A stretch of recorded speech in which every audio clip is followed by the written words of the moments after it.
Assalamualaikum warahmatullahi wabarakatuh. Perkenalkan saya Kiriana Nazari Nabila dengan NIM L1401241071. Baik, di sini saya akan menjelaskan tentang sistem endokrin. Saya mulai dari anatomi sistem endokrin. Jadi anatomi sistem endokrin sendiri ada yang primer dan sekunder. Kali ini saya akan menjelaskan sistem endokrin yang primer. Endokrin yang primer ada apa aja sih? Jadi sistem endokrin yang primer itu ada dari hipofisis, pineal, tiroid, paratiroid, adrenal. Nah, baik. Kalau begitu, saya sekarang akan menjelaskan yang dari hipofisis terlebih dahulu. Jadi saya akan menjelaskan dari hipotalamusnya. Hipotalamus adalah pusat dari koordinasi utama neuroendokrin yang terletak di dasar otak dan berhubung erat dengan kelenjar hipofisis. Hipotalamus mengatur kelenjar hipofisis dengan mengeluarkan hormon neurosekretori. Hipofisis juga menghasilkan dua jenis hormon utama berdasarkan tujuannya. Baik, berikut adalah hormon yang mengatur hipofisis anterior. Ada dari hormon GHRH, ini tuh merangsang pelepasan hormon pertumbuhan dari pituitari. Lokasinya adalah di nukleus arcuata dan ventromedial. Lalu ada dari hormon somatosin atau GHIH, itu menghambat sekresi GH dan TSH. Ini memiliki pengaruh yang lebih besar dalam pelepasan growth hormone daripada dari GHRH tersebut. Nah, lokasi utamanya itu di area periventrikular dan nukleus ventromedial. Lalu hormon pelepasan kortikotropin atau CRH ini merangsang pelepasan ACTH, hormon adrenokortikotropik dari pituitari anterior yang kemudian mengatur fungsi adrenokortikal. Lalu ada hormon tirotropin atau TRH merupakan faktor hipotalamus utama yang mengatur sekresi TSH dan juga merangsang pelepasan prolaktin. Lalu ada hormon dopamin atau PHIH, ini hormon penghambat prolaktin berfungsi sebagai penghambat utama sekresi prolaktin dari pituitari. Lalu hormon pelepas gonadotropin ini atau gen ARH ini mengontrol sekresi LH, hormon luteinizing dan FSH, hormon perangsang folikel. Nah, saya akan jelaskan kelenjar hipofisisnya. Jadi di sini merupakan anatomi dari kelenjar hipofisis. Kelenjar hipofisis itu terletak di saku tulang sphenoid di dasar otak, disebut sela turcica. Kelenjar ini dihubungkan dengan otak, khususnya em, melalui tungkai hipofisis infundibulum di sini. Nah, kelenjar pituitari sering disebut dengan master gland karena mengatur sebagian besar aktivitas sistem endokrin tubuh menjadi penghubung antara sistem otak dan sistem endokrin kelenjar hormon lain. Nah, ini merupakan dari hormon yang disekresikan. Lalu ada hipofisis posterior atau neurohipofisis. Nah, neurohipofisis bisa dilihat di sini. Oke. Next, saya akan membahas dengan histologi dari hipofisis sendiri. Nah, jadi hipofisis itu ada dua bagian, ada yang anterior dan posterior. Yang anterior itu dinamakan adenohipofisis, yang posterior itu dinamakan neurohipofisis. Pada histologi dari kelenjar hipofisis sendiri, di adenohipofisis itu terdapat pars distalis, di sini pars tuberalis, lalu pars intermedia. Nah, di neurohipofisis atau di posterior dari kelenjar hipofisis itu ada pars nervosa dan infundibulum stalk. Oke, uh, kita lihat dari histologi pars digitalis dari adenohipofisis. Nah, jadi parasitalis itu tersusun atas korda sel yang dikelilingi oleh kapiler sinusoid dari plexus kapiler kedua sistem hipofisis. Pewarnaan ini menggunakan perwarnaan H dan E, membedakan tiga jenis sel utama berdasarkan afiditas sitoplasmanya terhadap pewarna. Yang A di sini adalah acidofil, yang ini adalah basofil, yang ini adalah kromofob. Oke, dari acidofil, basofil, dan kromofob ini mereka masing-masing menghasilkan hormon, yaitu kalau di acidofil ada growth hormone dan prolaktin, di basofil ada CTH, TSH, FSH, dan LH. Kalau di chromophore dia tidak eh, menghasilkan hormon, jadi tidak aktif gitu. Selanjutnya di sini ada dari em, histologi neurohipofisis. Nah, di sini ada cytoplasma sel klorofil, di sini ada kompleks Golgi.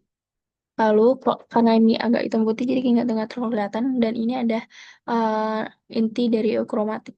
Nah, ini yang somatrof ya. Nah, untuk pars tubralis sendiri ini lokasinya itu di daerah berbentuk corong yang mengelilingi infundibulum neurohipofisis. Pars tubralis. Oke.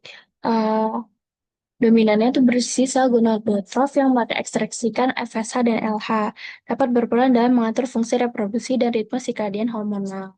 Untuk pars intermedia, lokasinya itu di zona sempit di antara pars distalis dan pars nervosa. Komponen selulernya itu kortikotrof menghasilkan POMC yang dipecah menjadi YLPH dan beta endorfin dan MSH. Lalu ada kromofog dan kista kecil bersih yang sisa lumen kantong positif dari embrionik itu.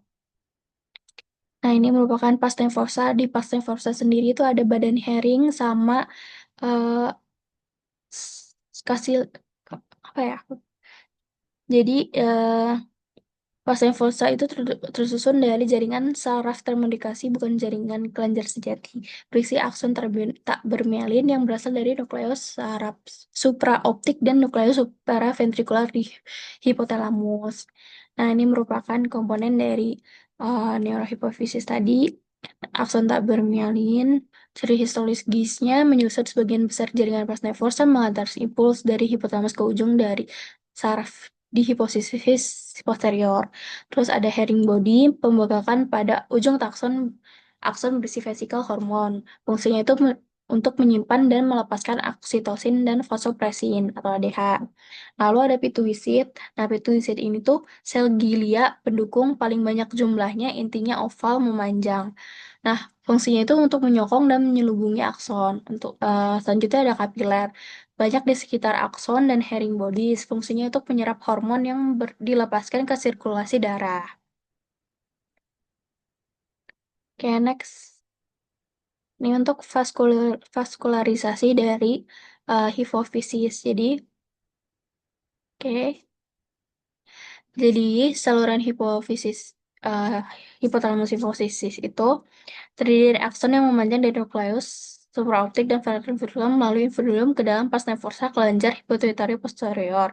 Terdapat hormon peptida yang dibawanya lepas untuk penyerapan kapiler. Sistem portal hipotalamus hipofis dengan darah dari arteri hipofisis superior terdiri dari dua jaringan kapiler yang dihubungkan oleh vena porta hipofisis.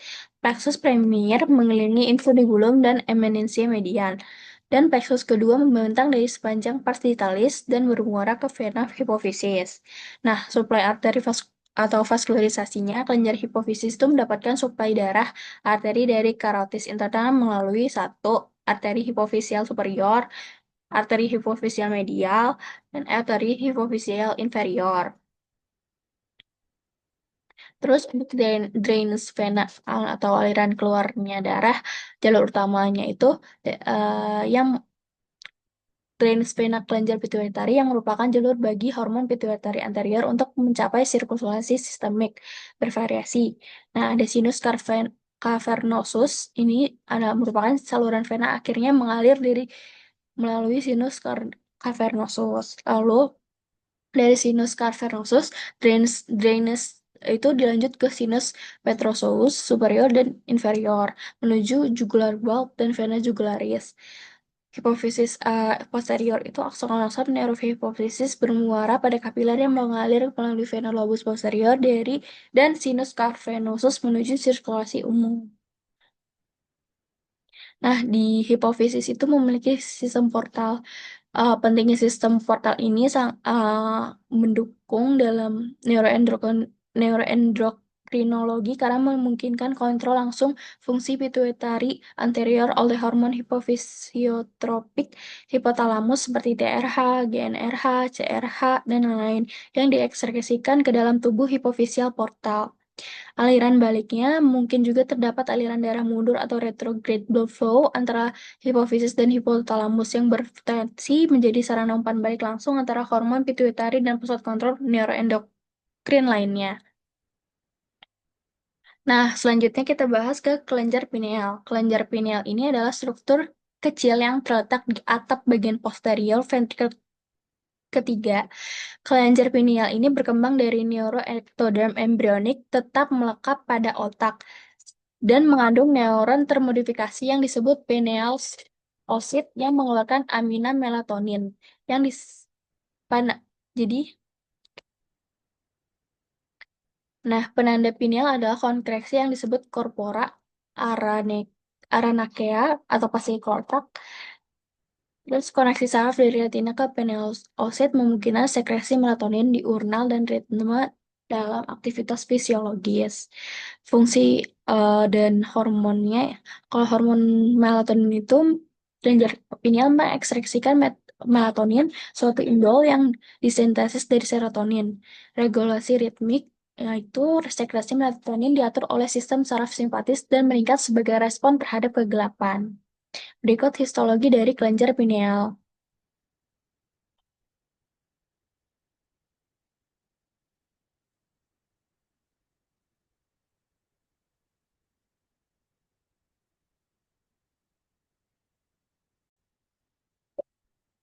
Oke, untuk kelenjar pineal sendiri, ini tersusun atas lobulus kecil yang dipisahkan oleh septa, jaringan ikat yang mengandung pembuluh darah atau kapiler dan vedula. Jenis sel utama dari pineal ini ada pineal oosit yang merupakan sel sekretory utama kelenjar pineal, sitoplasma sedikit basofilik dan inti ekromatik, tidak teratur. Secara ultrastruktural memiliki banyak mitokondria, vesikel sekretori, dan proses sitoplasma panjang yang berakhir dekat kapiler, menunjukkan fungsi endokrin. Menghasilkan melatonin, hormon turunan triptofan yang mengatur ritme sirkadian, siang dan malam dan sel glia interstitial atrosit termodifikasi mewakili 5% sel pineal, intinya lebih gelap dan memanjang dibanding pineal osit, terletak di area perivaskular dan di antara kelompok pineal osit, positif terhadap protein asam fibrillar glia atau GFAP. Adanya corpora aranakea atau corpus aranaceum atau pasir otak di sini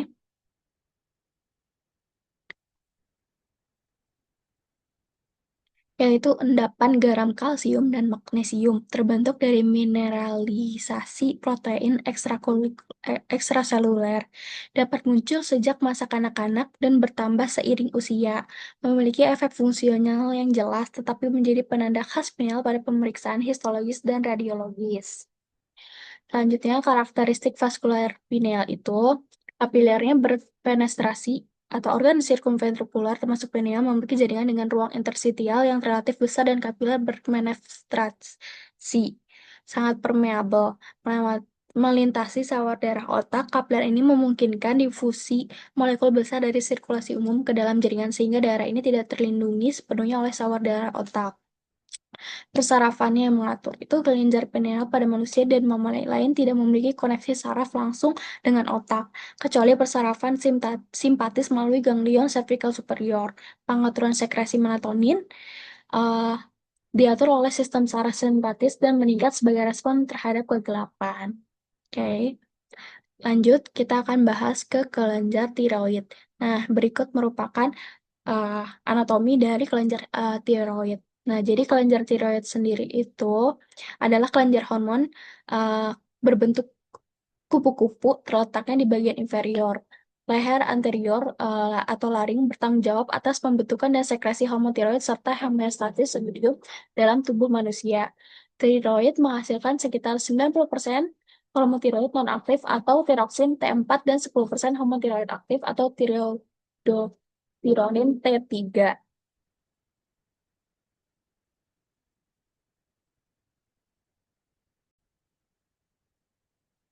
Oke, untuk bagian-bagian dari tiroid sendiri, jadi di sini ada kartilago laringnya, lalu uh, tiroid itu ada dua lob atau dua lobus. Ini yang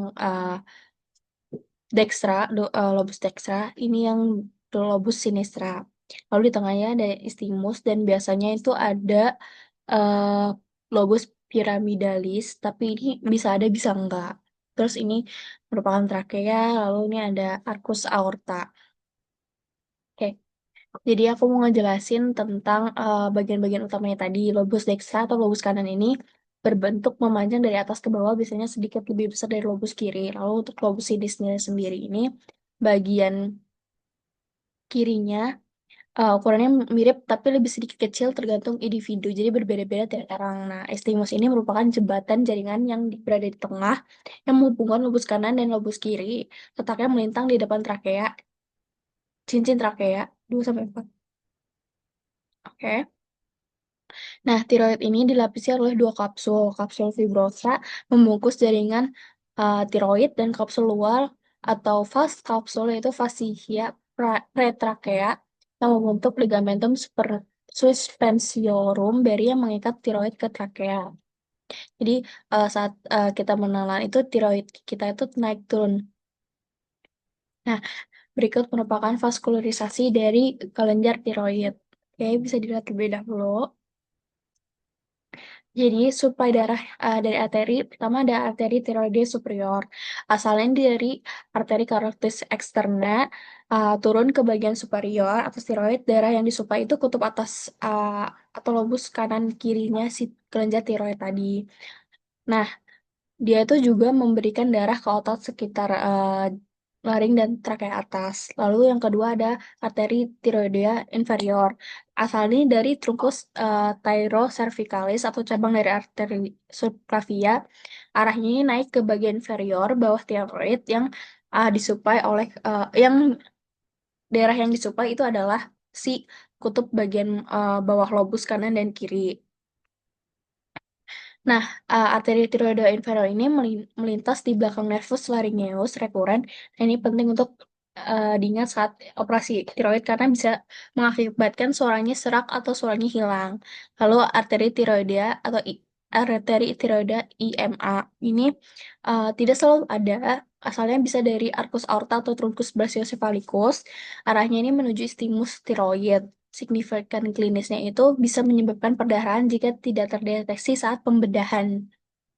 Untuk drainase venanya ini ada ke vena tiroida superior mengalir dari bagian atas kelenjar bermuara ke vena jugularis interna. Lalu ada vena tiroida media mengalir dari bagian tengah kelenjar bermuara ke vena jugularis interna. Lalu vena tiroida inferior ini mengalir dari bagian bawah kelenjar bermuara ke vena brachiocephalica kanan dan kiri, dextra dan sinistra. Nah, selanjutnya ini merupakan hormon yang dihasilkan oleh tiroid. Nah, hormon yang dihasilkan tiroid itu ada apa aja sih? Ada T3 dan T4. Ada triiodothyronin dan tiroksin. Nah, dan ada calcitonin. Ya, di sini aku mau ngejelasin sedikit tentang sintetis dan sekresi hormon tiroid T3 dan T4. Jadi, pertama, penangkapan iodida atau iodida traffic. Ini sel folikel tiroid menangkap iodida dari daerah melalui proses transport aktif. Karena proses ini terus-menerus, kelenjar tiroid menyimpan sebagian besar iodida tubuh. Iodida ini adalah bagian dasar penting untuk membuat hormon tiroid. Lalu yang kedua, ada fase sintesis tiroglobulin. Sambil menangkap iodida, sel folikel juga membentuk tiroglobulin, yaitu protein besar yang kaya akan asam amino tirosin. TGB dibuat di retikulum endoplasma kasar, dimodifikasi di aparatus Golgi, lalu dikirim keluar sel menuju lumen folikel tiroid lewat proses eksositosis. TGB inilah yang nantinya akan menjadi tempat menempelnya iodium. Lalu yang ketiga ada oksidasi iodida, oxidation of iodine. Ion iodida yang sudah ditangkap tadi tidak bisa langsung menempel pada tirosin karena masih bermuatan negatif. Maka iodida harus diubah menjadi ionin lewat proses oksidasi. Iodin inilah yang nantinya bisa menempel ke asam amino tirosin dalam molekul TGB. Lalu yang keempat ada proses iodinasi tirosin. Iodin ini kemudian menempel pada asam amino tirosin di dalam TGB. Bila satu atom iodin menempel, terbentuk monoiodotirosin atau T1. Bila dua atom iodin menempel, terbentuk dioditirosin T2. Gabungan TGB yang sudah mengandung iodin ini disebut koloid dan disimpan sementara di lumen folikel. Lalu tahap kelima ada penggabungan T1 dan T2, coupling of T1 and T2. Di tahap ini molekul-molekul T1 dan T2 akan bergabung membentuk hormon tiroid.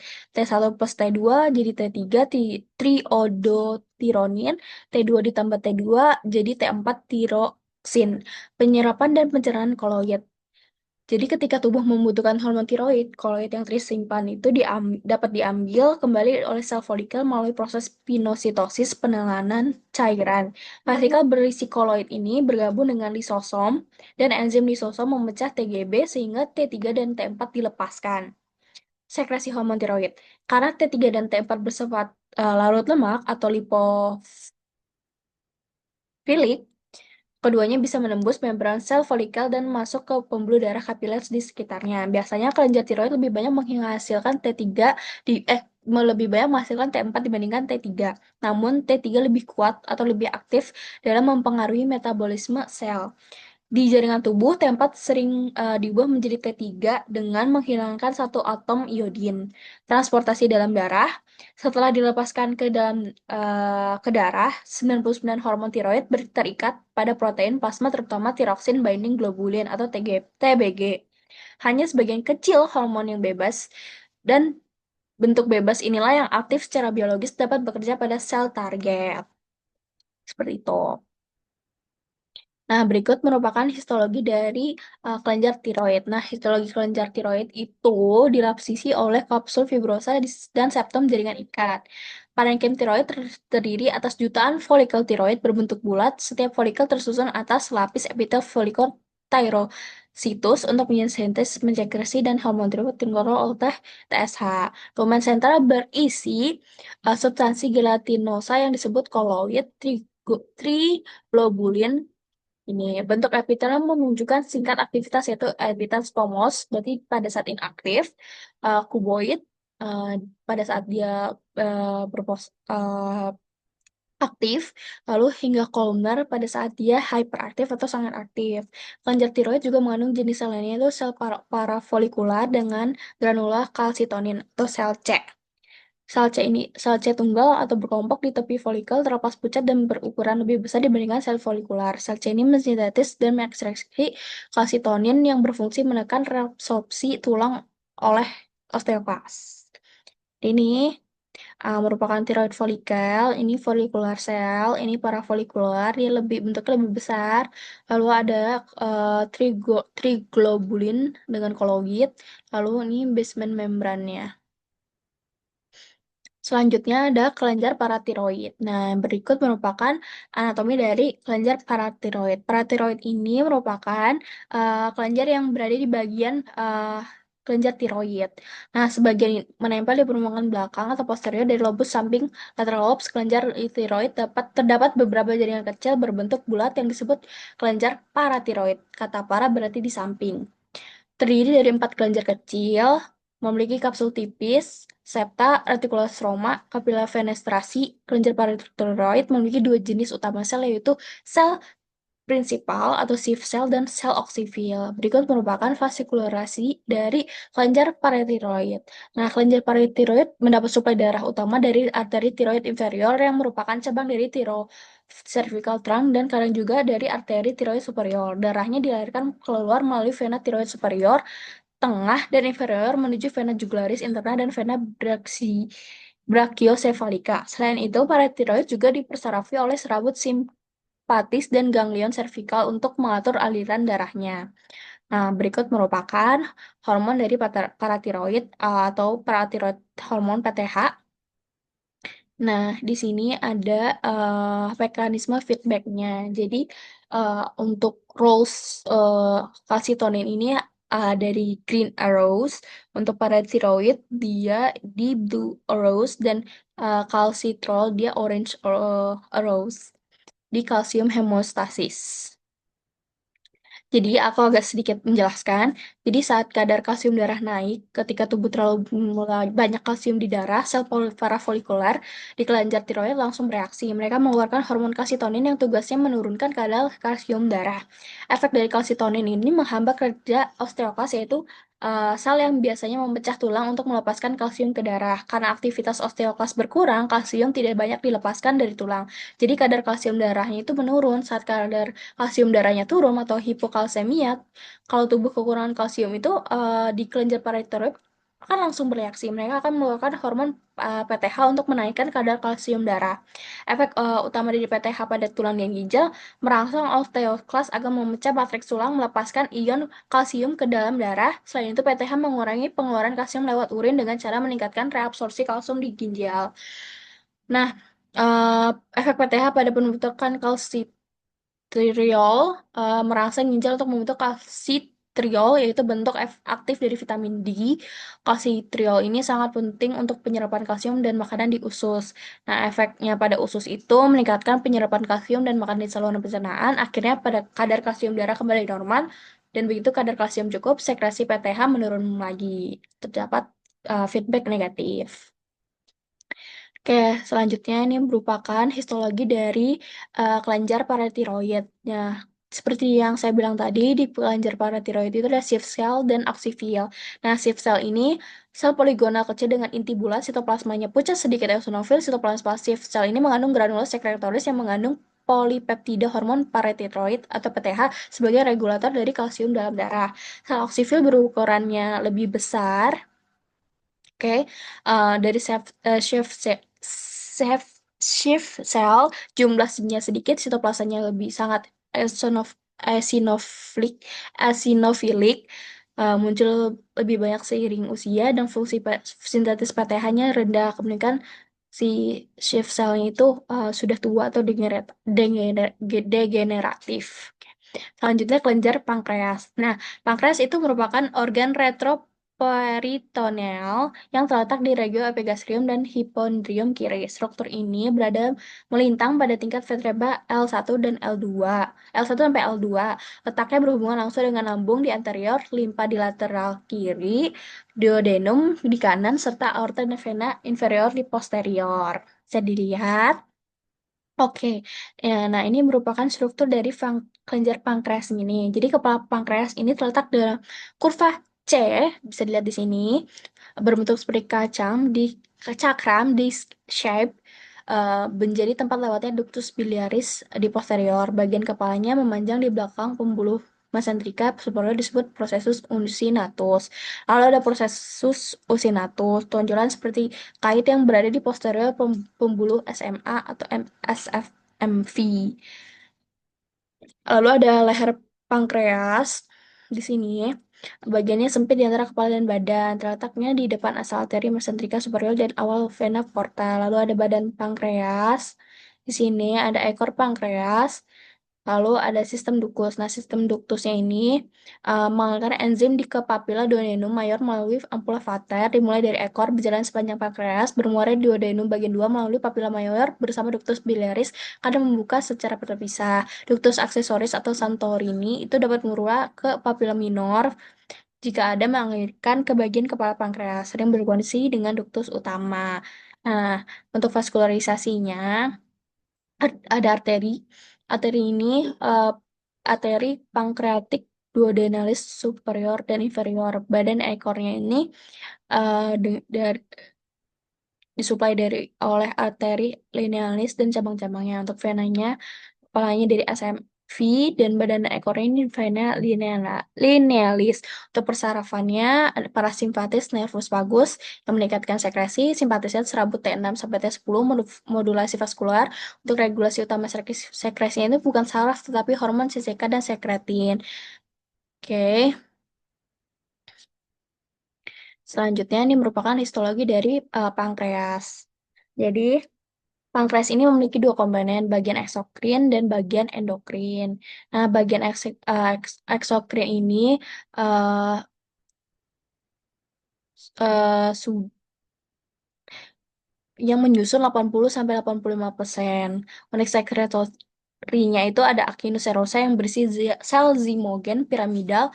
Enzim ini diekstraksikan sebagai zimogen inaktif diaktifkan di lumen duodenum. Lalu enterokinase atau enteropeptidase mengubah tripsinogen jadi tripsin mengaktifkan zimogen lainnya gitu. Untuk bagian endokrin atau pulau Langerhans ini menyusun 1-2%. Pulaunya tersebar dikelilingi oleh retikulum tipis. Ini yang merupakan uh, uh, pulau Langerhansnya.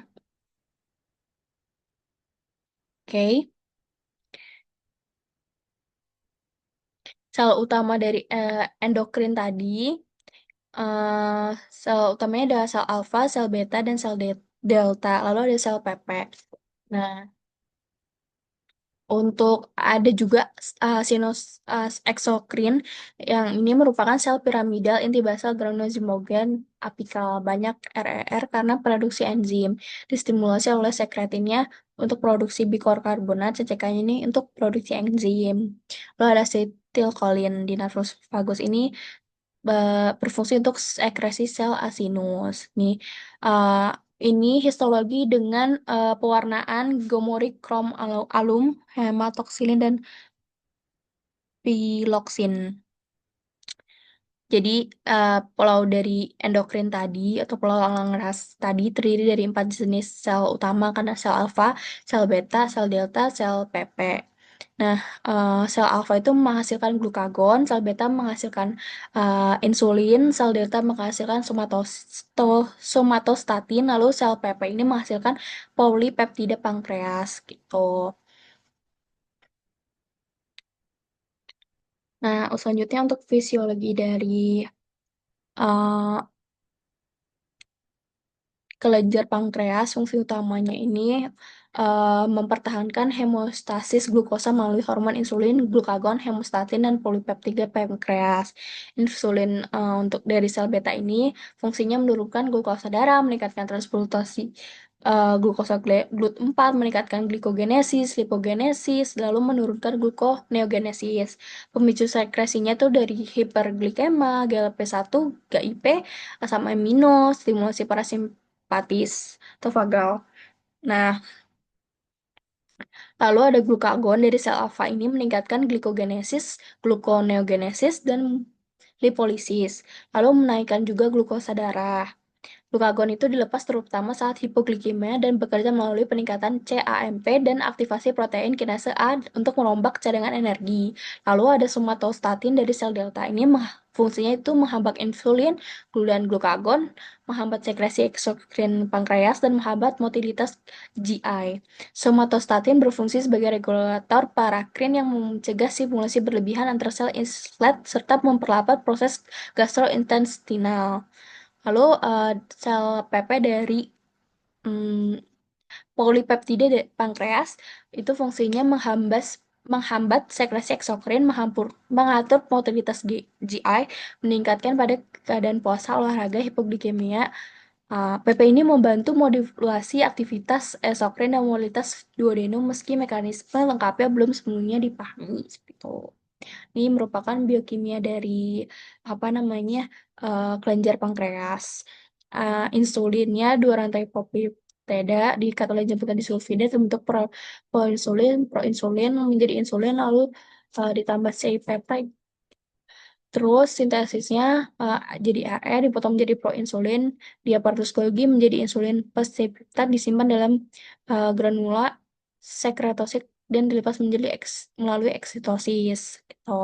Untuk glukagon, dia peptida 29 asam amino. Dia mekanisme kerjanya mengaktifkan adenila siklase dan meningkatkan CAMP. Oh, uh, berikut untuk enzim-enzim yang lainnya. Selanjutnya untuk kita lanjut ke suprarenal. Nah, berikut merupakan anatomi dari suprarenal. Oke, untuk kelenjar adrenal ini merupakan kelenjar sepasang endokrin yang terletak di polus superior ginjal kanan dan kiri. Nah, untuk adrenal sebelah dexter itu berbentuk piramida dan adrenal sebelah sinister berbentuk setengah bulan atau crescent shape dan lebih besar dari kanan. Terletak pada retroperitoneum tepat di depan krus diafragma. Nah, Oke.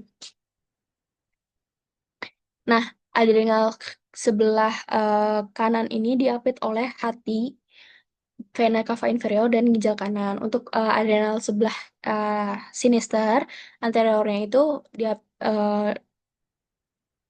dekat dengan gaster, pankreas, lian, dan posteriornya itu diafragma. Akhir adrenal sinister ini diapit oleh limpa, lambung, pankreas, ginjal kiri. Tuh. Oke, untuk vaskularisasi dari kelenjar em, suprarenal ini, jadi biasanya itu hanya satu vena besar keluar dari hilum masing-masing adrenal. Misalkan vena dari suprarenalis dextra, dia itu pendek langsung masuk ke vena cava inferior, letaknya dekat dengan sejajar dengan vena cava. Oke, untuk vena suprarenalis sinistra sebelah kirinya lebih panjang mengalir ke vena renalis sinistra, kadang menerima dari cabang vena Renica inferior gitu. Jadi kalau kanan itu vena cava inferior, kalau kiri itu vena renalis sinistra. Nah, ini merupakan inervasi kelenjar adrenal dan inervasi medula adrenal adalah modifikasi dari ganglion simpatis. Jadi sumber utama inervasi adalah serabut perangganglion simpatis. Ini merupakan serabut-serabut nervus-nervus dari selanjutnya. Ini merupakan plexus yang terlibat. Ada plexus coeliacus, dan plexus renalis.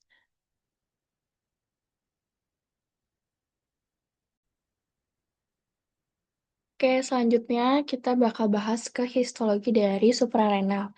Nah, ini merupakan jadi histologi dari suprarenal sendiri itu terdapat kapsul, lalu ada adrenal cortex. Nah, di adrenal cortex ini ada zona glomerulosa, zona fasciculata, dan zona reticularis.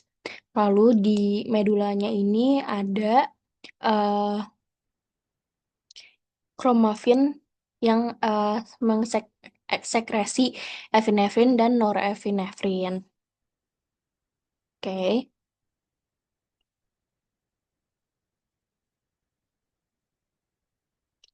jadi ada kelenjar adrenal ini terdiri dari dua komponen utama, korteks adrenal dan medula adrenal.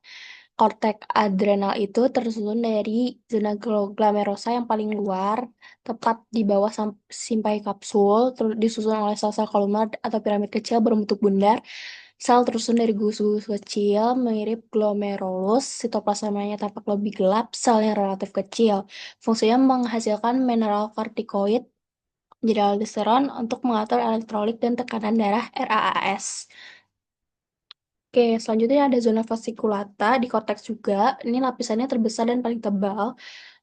Nah, tersusun sebagai kordon panjang sel yang lurus seperti tiang vasikel. Sel tanahnya tampak pucat dan berbusa spongosit. Dan karena banyak lipid, dia prekursor steroid juga. Fungsinya menghasilkan glukokortikoid menjadi kortikol untuk mengatur uh, hormon stres dan gluconeogenesis, lalu inflamasi. Lalu ada juga zona reticularis tadi, di bagian korteks tersusun berjaring, sel-selnya kecil lebih gelap, banyak pigmen lipofusin, warnanya lebih kecoklatan, fungsinya untuk memproduksi androgen atau DEA. Oke, di modula adrenal ini yang paling dalam berasal dari krista neural, neural crest mirip neuron simpatis, disusun oleh sel kromafin, dipenuhi kapiler sinusoid besar, terhubung langsung dengan serabut. Pelepasan hormon ini sangat cepat. Sel kromafin ini selnya besar, pucat, terus berlonggar, sitoplasma yang mengandung granula katekolamin, ada dua jenis sel, yaitu epinefrin dan norepinefrin. Kalau epinefrin itu granulanya lebih cerah, norepinefrin itu granulanya lebih padat elektron dan lebih gelap. Fungsinya itu menghasilkan epinefrin dan norepinefrin, bagian dari reseptor fight or flight, yang merupakan histologi dari medula adrenalis. Oke.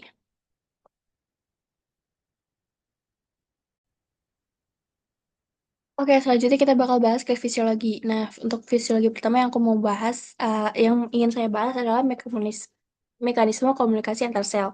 Jadi, mekanisme komunikasi antar sel itu ada komunikasi langsung melalui gap junction dan kontak membran. Jadi, Komunikasi langsung ini terjadi ketika dua sel saling menempel melalui struktur khusus bernama gap sel. Kanal ini dibentuk oleh protein koreksin yang berjejaring bentuk konekson dan memungkinkan ion serta molekul kecil seperti CMP dan IP3 bergerak bebas dari satu sel lain satu sel ke sel lain. Melalui gap junction ini, ion seperti natrium, kalium, dan kalsium, dan molekul kecil misalnya ATP, CAMP bisa lewat begitu saja dari satu sel ke sel lain. Karena itu perubahan potensial membran pada satu sel bisa sangat cepat menyebar ke sel tetangganya. Jalur ini sangat cepat karena tidak membutuhkan difusi melalui cairan interstisial. Contohnya pada otot jantung, sel miokard harus berkontraksi hampir bersama agar jantung dapat memompa darah secara efisien. Gap junction memastikan bahwa potensial aksi di suatu bagian jantung segera menyebar ke bagian lainnya sehingga seluruh jaringan berkotasi sinkron. Dengan demikian, komunikasi langsung efektif pada jaringan yang membutuhkan sinkronasi cepat. Lalu selanjutnya ada komunikasi parankrin, pengaruh lokal antar sel dan antar sel tetangga. Jadi pada komunikasi parankrin, sel melepaskan zat kimia ke cairan interstisial yang kemudian berdifusi ke sel tetangga dalam jarak pendek. Faktor ini disebut faktor parankrin. Zat tersebut hanya akan mempengaruhi sel yang memiliki reseptor yang sesuai. Contohnya, nitric oxide yang dikeluarkan oleh sel endotel pembuluh darah. Ketika aliran darah meningkat atau ada rangsangan tertentu, sel endotel memproduksi nitric oxide dan yang kemudian difusi ke otot polos dinding pembuluh. Di dalam otot polos, nitric oxide mengaktifkan guanilat siklase, meningkatkan CGMP, dan akhirnya menyebabkan reaksi otot polos. Hasil akhirnya adalah vasodilatasi lokal dan peningkatan aliran darah ke area tersebut. Di pankreas, mekanisme parankrin juga penting. Somatosin dari sel gamma dapat menghambat sekresi insulin dan glukagon dari sel beta dan alfa di pulau Langerhans. Ini merupakan gambaran dari parakrin, mekanisme parakrin. Lalu ada komunikasi endokrin, hormon, dan peredaran darah. Komunikasi endokrin adalah ketika zat kimia yang disebut hormon dilepaskan ke dalam aliran darah sehingga dapat mencapai target yang jauh dan dari tempat sekresinya. Sel target biasanya berada di organ lain dan memiliki reseptor spesifik untuk hormon tersebut. Karena hormon diangkut oleh darah, mekanisme ini sangat efektif untuk mengatur progres proses yang membutuhkan pengaruh luas dan jangka panjang. Misalnya sel beta pankreas mengeluarkan insulin saat kadar glukosa darah meningkat. Insulin dibawa darah ke berbagai jaringan yaitu otot rangka, jaringan adiposa, hati, dan lain-lain. Di sel otot dan adiposa, insulin berikatan dengan reseptor di membran, memicu masuknya transporter GLUT4 ke permukaan sel. Akhirnya, glukosa bisa lebih banyak masuk ke dalam sel. Efeknya, kadar glukosanya darah turun, kembali ke rentang aman, berbeda dengan komunikasi sinaptik yang sangat cepat. Komunikasi endokrin ini memiliki onset lebih lambat namun durasinya yang lebih panjang. Nah, selanjutnya komunikasi sinaptik sistem saraf. Dalam komunikasi sinaptik, sinyal awalnya berupa impuls listrik, potensial aksi yang merambat sepanjang akson neuron. Ketika impuls mencapai ujung akson, kanal kalsium akan terbuka sehingga kalsium masuk ke dalam terminal. Ion kalsium ini memicu vesikel sinaptik yang berisi neurotransmitter misalnya asetilkolin, glutamat, GABA, norepinefrin untuk bergabung dengan membran dan melepaskan isinya ke sinaptik cleft yang sempit. Neurotransmitter yang terlepas akan berdifusi menyeberangi celah sinaps dan kemudian berikatan dengan reseptor spesifik di membran sel postsinaptik. Reseptor ini bisa berupa kanal ion yang membuka bila neurotransmitter menempel, atau reseptor yang mengaktifasi sistem second messenger. Akibat ikatan ini ada perubahan potensial membran pada sel postsinaptik, bisa terjadi depolarisasi atau hiperpolarisasi. Inhibisi. Jika depolarisasinya cukup besar, akan timbul potensial aksi, baru sinyalnya diteruskan. Contohnya adalah hubungan neuron motorik dengan otot rangka di neuromuscular junction, di mana neuron motorik akan melepaskan asetilkolin ke sinaps dengan serat otot rangka. Asetilkolin berikatan dengan reseptor nikotinik di membran otot, membuka kanal natrium, menimbulkan depolarisasi, lalu muncul potensial aksi pada serat otot dan terjadilah kontraksi. Komunikasi sinaptik ini memiliki kecepatan tertinggi di antara semua mekanisme komunikasi antara sel dan sangat spesifik terhadap sel yang dihubungi neuron tersebut. Selanjutnya saya akan membahas tentang kelenjar dari autokrin.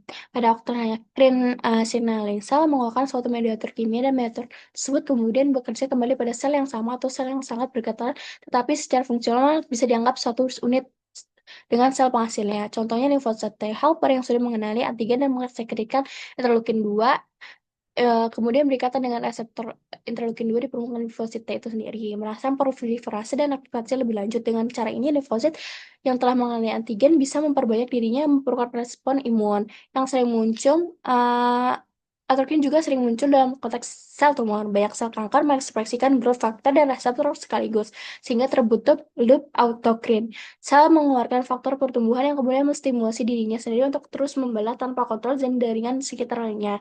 Inilah salah satu mekanisme mengapa tumor bisa tumbuh progresif. Lalu ada kelenjar parakrin. Sebenarnya kelenjar ini adalah merupakan kumpulan sel yang mengeluarkan zat kecairan interstisial, dan zat itu mempengaruhi sel tetangga di sekitarnya. Lalu ada eksokrin, berbeda dengan dua tipe sebelumnya yang lebih ke cara kerja. Kelenjar eksokrin ini memiliki bentuk anatomi yang cukup jelas, ciri utamanya yaitu memiliki saluran yang menyalurkan hasil ekskresi ke permukaan tubuh. Tuh. Produk kelenjar eksokrin biasanya bukan hormon, tetapi enzim pencernaan seperti amilase, lipase, protase dari pankreas, eksokrin, dan kelenjar ludah. Lalu biasanya sekresi kelenjar mukosa di saluran napas dan saluran cerna. Lalu ada keringat dan sebum dari kelenjar kulit. Oh, ini merupakan kontrol dan regulasi dari homeostasis sistem saraf dan sistem endokrin. Jadi homeostasis itu berarti menjaga berbagai parameter fisiologis seperti kadar glukosa darah, tekanan darah, suhu tubuh, osmolitas cairan, pH, konsentrasi ion seperti natrium, kalium, dan kalsium dalam rentang normal. Tubuh punya set point untuk masing-masing parameter itu, dan perubahan dari set point akan dideteksi oleh reseptor, dikirim ke pusat integrasi lalu direspon oleh efektor melalui jalur feedback negatif. Contohnya, penurunan tekanan darah akan mengaktifkan baroreseptor, memicu respons sistem saraf simpatis, yang kemudian meningkatkan denyut dan kekuatan kontraksi jantung, serta menyebabkan vasokonstriksi sehingga tekanan darah kembali naik. Di sistem endokrin, keduanya tidak berdiri sendiri, tapi saling memberi informasi untuk membentuk sistem neuroendokrin yang terintegrasi. Jadi, dalam konteks homeostasis, sistem endokrin ini lebih berperan dalam kontrol jangka menengah hingga panjang. Hormon bekerja dengan mengubah aktivitas enzim seperti ekspresi gen dan komposisi protein di dalam sel. Karena itu, respon awal bisa membutuhkan waktu menit hingga jam, tetapi efeknya bisa bertahan berhari-hari sampai berbulan-bulan. Contohnya regulasi glukosa darah, regulasi tekanan darah, dan volume cairan. Oke, selanjutnya mekanisme negatif feedback. Tadi sebenarnya sudah sedikit disinggung di tiroid, namun di sini juga sudah dijelaskan lagi. Oke, ada mekanisme umpan balik positif. Jadi, uh, berbeda dengan umpan balik negatif, mekanisme umpan balik positif ini terjadi ketika peningkatan kadar suatu hormon justru merangsang peningkatan sekresi hormon tersebut atau hormon lain yang memperkuat respon awalnya.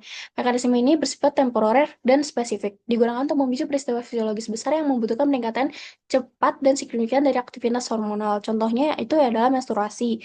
Selama fase folikuler akhir, peningkatan kadar estrogen yang dihasilkan oleh folikel ovarium tidak lagi menekan, melainkan merangsang sekresi GnRH dan dari hipotalamus dan meningkatkan sensitivitas hipofisis anterior terhadap GnRH. Respon ini menghasilkan lonjakan besar sekresi LH yang memicu ovulasi. Setelah ovulasi, korpus luteum menghasilkan progesteron dan estrogen yang kembali menimbulkan efek umpan balik negatif, sehingga menghentikan siklus positif tersebut.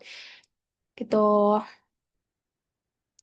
Jadi umpan balik positif ini berfungsi untuk memastikan terjadinya proses fisiologis yang penting secara tepat waktu dan berkelanjutan seperti ovulasi dan atau persalinan.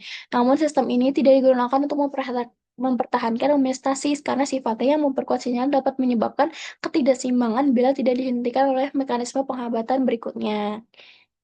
Tuh, jadi kesimpulannya mekanisme umpan balik negatif dan positif merupakan prinsip dasar dalam pengaturan fungsi endokrin. Umpan balik negatif itu berperan menjaga kestabilan fisiologis dan menghambat sekresi hormon secara otomatis ketika kadar hormon mencapai batas normal.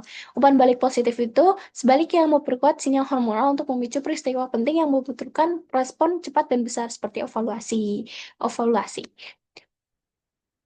Kedua mekanisme ini memastikan sistem endokrin dapat beroperasi secara efisien, adaptif, dan terkoordinasi, serta menjadi dasar penting dalam memahami fisiologis maupun patologi berbagai gangguan hormonal pada manusia. Seperti itu. Nah, ini merupakan hmm, biokimia dari masing-masing kelenjar.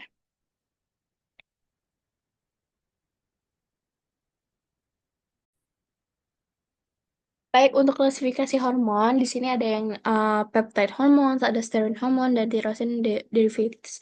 Untuk peptide hormones, uh, berikut, dan steroid hormone berikut. Nah, berdasarkan solubilitas atau tipe reseptornya, grup 1 ini hormon lipofilik, jenisnya ada steroid, kortisol, aldosteron, estrogen, progesteron, eudothyronin dari T3, T4, vitamin D aktif, kalsitrol, retinoid atau asam retinoid. Sifat umumnya ini merupakan lipofilik, dapat berdifusi melewati membran sel, membutuhkan protein pembawa dalam plasma, dan dia ini half-life tersimpan dalam bentuk perkusor atau tidak disimpan. Reseptor ini berlokasi di sitosol atau nukleus. Mekanisme kerjanya, hormon masuk ke dalam sel karena lipofilik, lalu berikatan dengan reseptor sitofilik. Kompleks hormon reseptor masuk ke nukleus, mengikat DNA pada hormon respon elements atau HRE, mengubah transkripsi gen jadi translasi protein baru. Untuk konsekuensi fisiologisnya, unsur kerjanya lambat karena bergantung pada sintesis protein, durasinya panjang, tapi efeknya bertahan lama. Yang kedua ada hormon hidrofilik. Nah, ada peptid atau protein yaitu insulin, GH, PTH, ADH, oksitosin, TSH, FSH, LH, glikoprotein, dan katekolamin. Sifat umumnya ini tidak dapat menembus membran lipid dan tidak membutuhkan protein pembawa. Dia ini sifatnya half-life atau dalam menit tersimpan dalam vesikel dan dilepas sesuai stimulus. Reseptornya terletak pada permukaan membran sel melibatkan GPCR yaitu CAMP, IP3 dan DAG. Oke, tyrosine kinase reseptor. Tuh. Mekanisme kerjanya, hormon berikatan dengan reseptor membran, reseptor makrophage system second messenger yaitu CIMP, CGMP, IP3, DAG, kalsium, dan MAP kinase cascade menghasilkan perubahan fungsi enzim atau aktivasi sel. Ini merupakan proses pembentukan hormon. Ini yang dari hipotalamus, ada HDH dan oksitosin, tempat sintesis intraselulernya di dalam neuron, lalu pengemasan dan pemrosesannya, retikuloplasma, sinyalnya dipotong mengubah menjadi prohormon.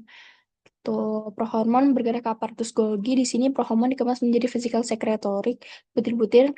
Tanpa pengemasan, prohormon dipecah, diproses oleh enzim menjadi hormon aktif ADH atau oksitosin dan neuropsin.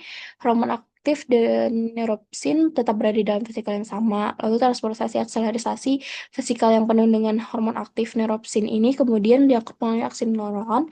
Proses transportasinya cepat dari hipotalamus ke ujung akson yang berada di hipofisis posterior, tempat mereka akan disimpan. Nah, ADH terbentuk karena ada sinyal tersebut yang sampai hipotalamus otak. Akhirnya si ADH ini lepas dari hipofisis posterior dan akan dirilis sama hipotalamus. Untuk oksitosin ini saat ibu sedang menyusui, misalnya sepan bayi itu dideteksi sama saraf sensorik yang ada di puting ibu. Puting tubuh itu akan memberi sinyal ke tubuh kita ke hipotalamus. Neurooksitosinnya teraktivasi untuk mengeluarkan oksitosin dari hipofisis posterior ke dalam darah. Sampailah si hormon oksitosin ini ke kelenjar susu yang mengatur ASI itu untuk keluar. Itu yang merupakan hipofisis yang menyimpan hormon. Hormon yang disimpan di sini bakal dirilis sama hipotalamus. Contoh hormon yang disimpan itu ADH dan oksitosin. Tuh. Selanjutnya di pineal ada hormon melatonin, bahan baku awalnya itu triptofan. Jadi dimulai dari asam amino bernama triptofan. Ini berasal dari makanan yang kita makan. Nah, langkah awalnya triptofan itu diolah sebentar di pineal osit. Lalu produk antaranya itu serotonin. Jadi kemudian si triptofan itu diubah menjadi serotonin. Serotonin ini merupakan hormon yang dikenal sebagai pengatur mood atau suasana hati. Kelenjar pineal menyimpan serotonin ini di siang hari. Lalu saat gelap tiba atau biasanya malam hari, ini bagian terpenting ketika mata kita merasakan kegelapan, sinyal saraf dikirim ke kelenjar pineal. Sinyal ini langsung mengaktifkan mesin atau enzim kunci yang bernama NAT, N-acetyltransferase. Nah, NAT ini ketika aktif mulai bekerja mengambil serotonin dan dengan cepat mengubahnya menjadi zat berikutnya. Produk akhirnya ada melatonin. Nah, zat transisi yang baru NAT itu diubah lagi sedikit oleh enzim lain dan jadilah melatonin. Fungsinya ini untuk mengatur jam biologis internal tubuh untuk tidur dan bangun. Sekresinya akan meningkatkan di saat gelap malam dan menurun di saat terang atau siang. Jadi kalau gelap kan dia meningkatkan. Nah, itu dia akan memberikan sinyal ke tubuh untuk tidur dan memicu rasa ngantuk. Di pankreas ada sel alfa glukagon, hormon protein yang kerjanya berlawanan dengan insulin itu meningkatkan kadar glukosa darah gitu. Yang merupakan mekanisme pelepasan regulasinya. Jadi pada saat pelepasan glukagon itu dipicu oleh penurunan kadar glukosa ke darah, hipoglikemia, dan distimulasi juga oleh asam amino dari makanan protein. Kadar glukosa darah yang rendah menyebabkan sel alfa melepaskan glukagon. Glukagon kemudian menargetkan hati untuk memecah simpanan glikogen dan menghasilkan glukosa baru dari sumber non-karbohidrat, sehingga menaikkan gula. Nih, sel delta menghasilkan somatostatin yang bertindak sebagai rem di dalam pula halang khas memastikan pelepasan insulin dan glukagon tidak berlebihan dan terjadi secara teratur. Lalu ada sel PP, peran utamanya terkait dengan regulasi pencernaan dan nafsu makan. Lalu inhibisi eksokrin, ini menghambat ekstraksi enzim pencernaan dari bagian ekstraksi pankreas. Lalu regulasi empedu mungkin memiliki peran dalam mengatur sekresi empedu dan mobilitas gastrointestinal setelah makan. Tuh. Untuk suprarenal sendiri, di zona glomerulosa korteks ini menghasilkan mineralokortikoid dengan produk utamanya adalah hormon aldosteron yang berfungsi untuk meregulasi keseimbangan garam dan merangsang reabsorpsi natrium, kalium, dan air pada tubulus cortensus distal ginjal. Itu pemicunya penurunan tekanan darah atau volume darah. Ginjal merespon dengan melepaskan enzim renin, meningkatkan kalium, plasma kalium yang tinggi merangsang korteks adrenal secara langsung. Aldosteron bekerja sebagai hormon pengatur tekanan darah dan elektrolit tubuh. Ketika volume darah atau tekanan darah turun, hormon ini dilepaskan oleh kelenjar adrenal dan langsung menuju ke sel-sel di ginjal. Sebagai hormon steroid, aldosteron menembus sel ginjal dan memicu pembuatan protein khusus yang berfungsi sebagai pompa atau saluran. Pompa dan saluran ini secara efektif menarik dan menyerap kembali natrium atau garam dari urin kembali ke dalam aliran darah, secara bersamaan membuang kalium dari darah ke urin. Karena air selalu mengikuti natrium, retensi natrium ini menyebabkan retensi air oleh tubuh, yang pada akhirnya meningkatkan volume darah dan menormalkan kembali tekanan darah. Nah, untuk zona vesikulata, sel-sel pada zona ini mensekresi glukokortikoid, terutama hormon kortisol yang berfungsi untuk mengatur metabolisme karbohidrat atau energi dan anti-inflamasi, anti-stres. Pemicunya, pelepasan hormon ini terutama distimulasi oleh hormon adrenokortikotropik ACTH yang dilepaskan oleh kelenjar pituitari anterior dari pars distalis. ACTH disintetis oleh sel kortikotrof pada pars distalis. Pelepasan ACTH sendiri distimulasi oleh kortikotropin releasing hormone atau CRH dari hipotalamus. Lalu selanjutnya zona reticularis, korteks adrenal. Sel-sel di zona ini mensekresi hormon kortisol lebih sedikit dan androgen lemah. Weak androgen itu deandropiandosteron yang berfungsi dalam perkembangan karakteristik seksual sekunder kontribusi hormon seks terutama pada wanita dan masa pubertas. Pemicunya yaitu pelepasan hormon ini seperti halnya zona vesikulata juga diatur oleh hormon adrenokortikotropik dari kelenjar pituitari anterior berfungsi merangsang korteks adrenal secara keseluruhan. Nah, sekian yang dapat saya sampaikan. Terima kasih atas perhatiannya. Mohon maaf apabila ada salah kata. Wassalamualaikum warahmatullahi wabarakatuh.